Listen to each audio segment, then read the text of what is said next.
കണ്ണൂരിൽ ബോംബ് നിർമ്മാണത്തിനിടെ കൊല്ലപ്പെട്ടവർക്ക് രക്തസാക്ഷി സ്മാരക മന്ദിരവുമായി CPIM. 2015 കൊല്ലപ്പെട്ട ഷൈജു, സുബീഷ് എന്നിവർക്കായാണ് പാനൂർ തെക്കുമുറിയിൽ സ്മാരകം നിർമ്മിച്ചത്. അടുത്ത ബുധനാഴ്ച CPIM സംസ്ഥാന സെക്രട്ടറി MV ഗോവിന്ദൻ സ്മാരകം ഉദ്ഘാടനം ചെയ്യും. അർജുൻ കല്യാട് നൽകും വിശദാംശങ്ങൾ. അർജുൻ, അന്ന് 2015 സംഭവമാണിതെന്ന് മനസ്സിലാക്കുന്നു. അപ്പോൾ അന്ന് CPIM സംസ്ഥാന സെക്രട്ടറി ഈ സംഭവത്തിൽ ബോംബ് നിർമ്മാണത്തിൽ ഏർപ്പെട്ടവരെ തള്ളിപ്പറയുകയാണ് ഉണ്ടായിരുന്നത്. ഇതിൽ CPIM-ന് ബന്ധമില്ല എന്നടക്കം അദ്ദേഹം പറയുകയും ചെയ്തിരുന്നു. ഇപ്പോൾ ഇതിൽ രക്തസാക്ഷി സ്മാരക മന്ദിരമാണ് ഉണ്ടാക്കാൻ പോകുന്നത്. ഇതുമായി ബന്ധപ്പെട്ട് ഈ നിർമ്മാണത്തിനിടെ കൊല്ലപ്പെട്ടവർക്ക് ശ്രുതി, തീർച്ചയായും 2015 ജൂൺ 22-ന് പാനൂർ തെക്കുമുറിയിൽ നടന്നിട്ടുള്ള സ്ഫോടനത്തിലാണ് 2 പേർ കൊല്ലപ്പെട്ടിട്ടുണ്ടായിരുന്നത്. ഷൈജു, സുബീഷ് എന്നിവരാണ് അന്ന് ഈ സ്ഫോടനത്തിന്റെ ഭാഗമായി മരണപ്പെടുന്ന ഒരു സാഹചര്യം ഉണ്ടായിരുന്നത്. അവർക്കാണ് ഇപ്പം CPIM-ന്റെ നേതൃത്വത്തിൽ രക്തസാക്ഷി സ്മാരക മന്ദിരം നിർമ്മിച്ചിരിക്കുന്നത്. കഴിഞ്ഞ കുറച്ച് വർഷങ്ങൾക്ക് മുമ്പ് തന്നെ ഇവരുടെ രക്തസാക്ഷി സ്മാരക സ്തൂപത്തിൽ CPIM-ന്റെ സംസ്ഥാന സമിതി അംഗം P. ജയരാജൻ ഉൾപ്പെടെ പുഷ്പാർച്ചന നടത്തുന്നത് വലിയ തോതിൽ രാഷ്ട്രീയപരമായിട്ടുള്ള ചർച്ചയായിരുന്നു. അതിനിടയിലാണ് ഇപ്പോൾ CPIM-ന്റെ സംസ്ഥാന സെക്രട്ടറി MV ഗോവിന്ദൻ തന്നെ ഇവരുടെ രക്തസാക്ഷി സ്മാരക മന്ദിരം ഉദ്ഘാടനം ചെയ്യുന്നതിനു വേണ്ടി അടുത്ത ബുധനാഴ്ച പാനൂരിലേക്ക് എത്തുകയും ചെയ്യുന്നത്. ഈ സംഭവവുമായി ബന്ധപ്പെട്ടുകൊണ്ട് ആ ഘട്ടത്തിൽ, അതായത് 2015 ജൂൺ മാസം 22-ാം തീയതി ഇങ്ങനൊരു സ്ഫോടനം നടക്കുന്നു. ആ സംഭവത്തിന് പിന്നാലെ തന്നെ അവരെ പ്രാദേശികമായിട്ടുള്ള പാർട്ടി നേതൃത്വം എല്ലാവരും തന്നെ തള്ളിപ്പറയുകയും ചെയ്തിട്ടുള്ളതാണ്. എന്നാൽ അതിനുശേഷം ഇവരെ സംരക്ഷിക്കുന്ന നിലപാടാണ്, അല്ലെങ്കിൽ ഈ രക്തസാക്ഷികൾക്ക് വേണ്ടിയിട്ടുള്ള അവരുടെ കുടുംബാംഗങ്ങളൊക്കെ ബന്ധപ്പെട്ടുകൊണ്ട് ബന്ധം പുലർത്തുക, അതിനുശേഷം ഇവരുടെ സ്മാരക സ്തൂപം നിർമ്മിക്കുക, അതിനുശേഷം എല്ലാ വർഷവും ദിനാചരണങ്ങൾ, രക്തസാക്ഷി ദിനാചരണം എന്ന രീതിയിൽ തന്നെ നടത്തുക എന്നുള്ളതാണ് പാർട്ടി സ്വീകരിച്ചിരിക്കുന്ന നിലപാട്. 9 വർഷത്തിനിപ്പുറം ഇവർക്ക് വേണ്ടിയിട്ടുള്ള രക്തസാക്ഷി സ്മാരക മന്ദിരം CPIM-ന്റെ സംസ്ഥാന സെക്രട്ടറി തന്നെ പങ്കെടുത്തുകൊണ്ട് ഉദ്ഘാടനം ചെയ്യപ്പെടുന്നു എന്നത് രാഷ്ട്രീയപരമായി CPIM-നെ വലിയ തോതിൽ പ്രതിരോധത്തിലാക്കുമെന്ന കാര്യത്തിൽ യാതൊരുവിധ തർക്കവുമില്ല. എന്നിരുന്നാൽ കൂടി പാനൂരിലെ കഴിഞ്ഞ മാസങ്ങളിൽ നടന്നിട്ടുള്ള ബോംബ് സ്ഫോടനവുമൊക്കെ ബന്ധപ്പെട്ടുകൊണ്ട് അതിലെ പ്രതികൾക്കുൾപ്പെടെ പാർട്ടി ബന്ധം ഉൾപ്പെടെയുള്ള കാര്യങ്ങൾ പുറത്തു വരികയും ചെയ്തിരുന്നു.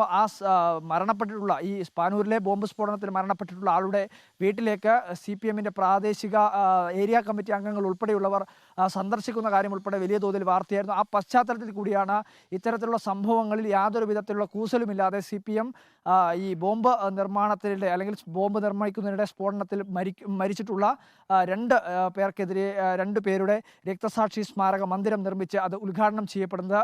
പാർട്ടി ആ ഘട്ടത്തിൽ തള്ളിപ്പറഞ്ഞെങ്കിൽ കൂടി അവരെ സംരക്ഷിക്കുന്ന നിലപാട്, അല്ലെങ്കിൽ അവരുടെ രക്തസാക്ഷികളായി അവതരിപ്പിച്ചുകൊണ്ട് അവർക്ക് സ്മാരക സ്തൂപവും സ്മാരക മന്ദിരവുമൊക്കെ ഒരുക്കി നൽകുന്ന ഒരു കാര്യമാണ് CPIM-ന്റെ ഭാഗത്തു നിന്നും ഉണ്ടായിട്ടുള്ളത്. സംസ്ഥാന സെക്രട്ടറി തന്നെ എത്തുന്നു എന്നതും വളരെ പ്രധാനപ്പെട്ടതാണ്. ഒരുപക്ഷെ അത്തരത്തിൽ രാഷ്ട്രീയപരമായിട്ടുള്ളൊക്കെ ചർച്ചയാവാൻ സാധ്യതയുള്ളൊരു വിഷയമെന്നത് കണക്കിലെടുത്തുകൊണ്ട് പ്രാദേശികമായിട്ടുള്ള ഏതെങ്കിലും നേതാക്കൾക്ക് ഉദ്ഘാടനം ചെയ്യാവുന്നതാണ്. പക്ഷേ എങ്കിൽ കൂടി അത്തരത്തിൽ സംസ്ഥാന സെക്രട്ടറി തന്നെ ഈ പരിപാടിയിലേക്ക് എത്തുന്നത്, അത് രാഷ്ട്രീയപരമായി തന്നെ CPIM ഉത്തരം നൽകേണ്ടുന്ന ഒരു വിഷയമാണ്.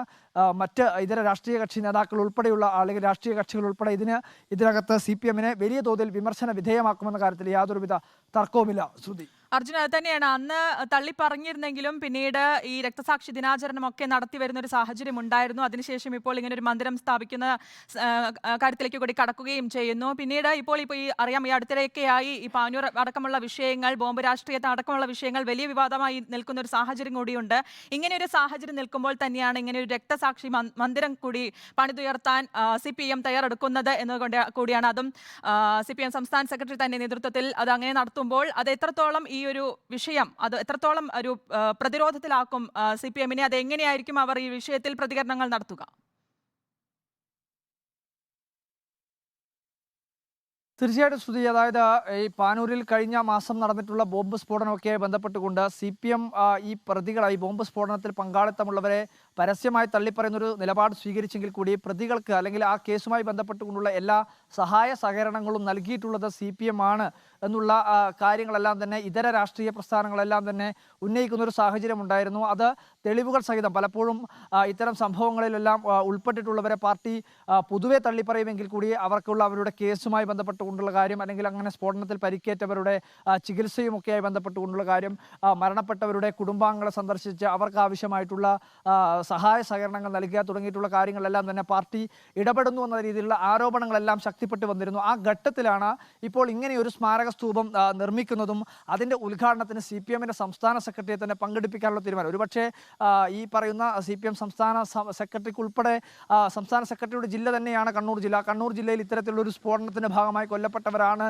എന്നുള്ള കാര്യം ഈ സംസ്ഥാന സെക്രട്ടറി MP ഗോവിന്ദൻ ഉൾപ്പെടെയുള്ളവർക്ക് അത് അറിയാമായിരിക്കാം. എങ്കിൽ കൂടി അവരെല്ലാം ആ രാഷ്ട്രീയപരമായ പ്രതിരോധത്തെയും മറികടന്നുകൊണ്ട് ഇത്തരം പരിപാടികൾ പങ്കെടുക്കുന്നു എന്നത് വലിയ തോതിൽ ഈ കാര്യങ്ങളൊന്നും തന്നെ അങ്ങനെ പൊതുസമൂഹത്തിൽ നിന്ന് വരുന്ന വിമർശനത്തിലൊന്നും തന്നെ മുഖവിലക്കെടുക്കാതെ പാർട്ടിയുടേതായ രീതിയിൽ കാര്യങ്ങൾ ചെയ്യും എന്നുള്ളത് തന്നെയാണ് ആ ഒരു നിലപാടാണ് പാർട്ടി പ്രഖ്യാപിക്കുന്നതെന്ന് വേണം മനസ്സിലാക്കാൻ. എങ്കിൽ കൂടി ഈ സ്ഫോടനത്തിൽ മരിക്കേറ്റവരെ സാധാരണ രീതിയിൽ രക്തസാക്ഷികളായി അവതരിപ്പിക്കുക തുടങ്ങിയിട്ടുള്ള കാര്യങ്ങളെല്ലാം തന്നെ ഒരു മയപ്പെടുന്ന സമീപനം പലപ്പോഴായി സ്വീകരിക്കണം. പക്ഷെ അത് പിന്നീട് അവരെ ഒരു രക്തസാക്ഷി പരിവേഷത്തിലേക്ക് മാറ്റുകയും ഒരു രക്തസാക്ഷികളായി അവതരിപ്പിക്കുകയും അങ്ങനെ അവർ ഒരു നാടിൻ